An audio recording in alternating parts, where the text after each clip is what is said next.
মা, আমি তাহলে অফিসে যাচ্ছি, চাবিটা দাও। এই নিন। গাড়িটা আজকে আমার লাগবে, আমি নিয়ে যাব। না, অফিসে আজকে ইম্পর্টেন্ট একটা মিটিং আছে, আমি লেট করলে অনেক ঝামেলা হয়ে যাবে। তো লেট করতে কে বলছে? হ্যাঁ? তুমি অন্য কিছু করে চলে যাও, কত কিছু তো আছে। রাস্তায় বাস আছে, অটো আছে, সিএনজি আছে, তাতে করে চলে যাও।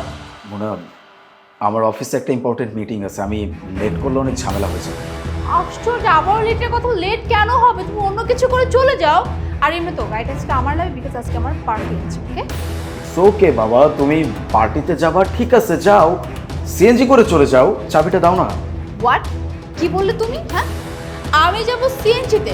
মানে এই গরমে সিএনজিতে করে আমি পার্টিতে যাব? তুমি ভাবলে কি করে?